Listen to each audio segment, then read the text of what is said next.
Hi, my name is Jessica Ludwig, and I am the creator of the Contaminator Crew.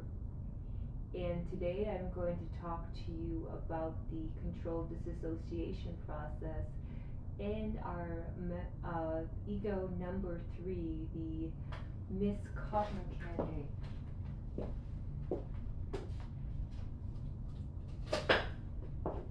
who is the center of my proposal called controlled disassociation. So, anybody familiar with psych, if you know, psychoanalysts and things like that know a lot about the disorders and and disassociation, which is another name for split personality disorder. My technique that I've developed through the processes of my ego is called controlled disassociation because I control the triggers. As someone who is known to disassociate herself and leave her body due to various traumas, the disassociation process isn't very hard for me to initiate myself using music. So we have 5 egos in the Contaminator Crew. They're all right there. They all have their different styles, personas, arts, aesthetics, and mediums, and musical taste.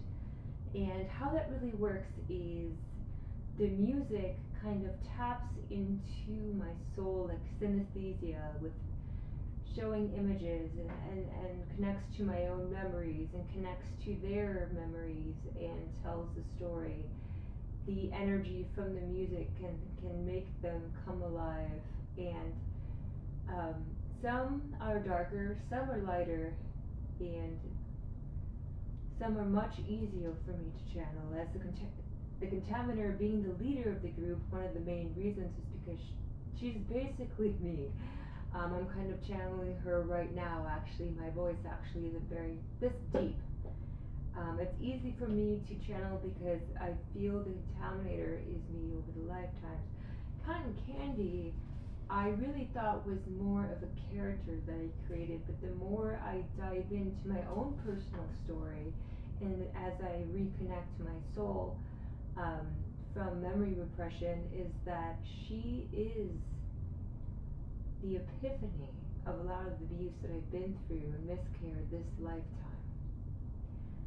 And the reason why I would love a residency, even though I live down the street, that it's not the most peaceful in studio. I have a cat with a chronic illness right here, and other things going on, other heavy energies that are one of the various things preventing me to fully get into Cotton Candy. Now, when you see me in photos, and many people think they know Cotton Candy, no one really knows Cotton Candy because she is the hardest ego to channel due to the amount of trauma and meditation and masochism it really takes to transform into this character, this ego that was traumatized to the point of numbness to become, and stripped from everything she was to become who she is now. So if anyone knows anything about method acting, you know that, actors have taken their lives, the characters like the Joker and stuff, and it is a very intricate mechanism that you really need to have a support system and anchor so you don't go too far. I've barely ever really gotten a chance as an artist who puts everything what she does, living day by day, poverty, no vehicle. By the time I get to actually perform after making the outfits and making the installations, I'm usually dead tired. That leaves me no time to connect to Miss Candy. And I'll just keep going project to project that comes to me, having an opportunity to show and having an opportunity that's completely focused on her will give me the time to study and connect with her, because the more I connect with her, the more I find out about my past. I've been through a lot of trauma this lifetime, but the one that I kind of, part of me sensed something wasn't exactly right, but I was completely blindsided, was when my memories started to open up in 2020 about an early childhood rape from a very close family member. Those memories, whatever happened, was so bad that it's heavily repressed, and it's like a murder mystery, putting the pieces together. And I find out the very, very interesting thing about Cotton Candy's work is her ability to tell the truth and tell me what happened through visuals, and me finding out later and then looking at the pieces and like, oh my god, there's this black chakra from the rape, oh my god, there's this incident that happened. When I channel her, she goes into this like trance, and she does this raw expressionism, unlike the Contaminator, who's more of a, who is a surrealist, which surrealism has a sense of realism, so there's more tediousness and more thinking and more, chosen symbolism, when expressionism is all emotion, all very raw, and no one freaking knows what's going to come out of Cotton Candy when she's live, including Cotton Candy. So she just does what she does and has a great time. But I'm hoping that connecting to this ego and combining my documentations of her, watch her evolution since 2014, and being able to document the study at the residency of Granted, I am hoping that this information will not only enlighten and connect myself back together, but enlighten others who have experienced trauma.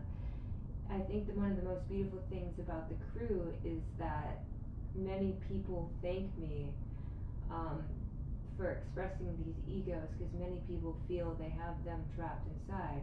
If anyone knows anything about trauma, about 1 in 4 people have been incestually abused or abused as a child. So, well, according to research from the Body Keeps Score that I'm still reading. Anyways, I meet so many men and women that open up to me as an empath and a creator and a vulnerable artist to share their stories, and it's almost shocking how much women, and especially men, have been through something similar. I hope Cotton Candy can help those that have experienced that kind of trauma, as they see her story, can see that even all this darkness she and I hold inside of our vessels, we can still see and create a world of color. She has this magical ability, just walking into a room and having people open up and tell them about chronic illnesses, thank her for her color. I found out here, maybe a year later after the fact, that my friend, who was a principal of an autistic school, apparently wrote homework for the kids and wrote a story about Cotton Candy for the kids, and teaching them how to express themselves. She has this ability and this freedom despite her tortured soul, like a butterfly that just is just really, really inspiring, and can teach other people to rise and be whoever the fuck they want to be, no matter what has happened to them. I really think when I was writing her story and talking about the amount of pills and drugs and when she was drugged, it really related to my 16-year misdiagnosis. At one time, 16 pills a day. And she seems to be a little out of it, a little different. And when I've repaired a lot of that brain damage, I still have a lot of issues and motor issues that I've adapted to kind of living my life avoiding those type of things until I get to the point I can't avoid them. I'm like, oh well, fuck, looks like I have to repair the neural pathway still from this damage of trauma, and misdiagnosed pills. So yes, the whole kind of point of doing this is to study her and in hopes to develop that pure channel that I've never gotten to have. It's bittersweet performing as someone but not being them. This isn't acting, it is channeling. And I am literally taking in energy from spirit or another source and acting as vessel for these egos that also connect with my soul. So it would be an amazing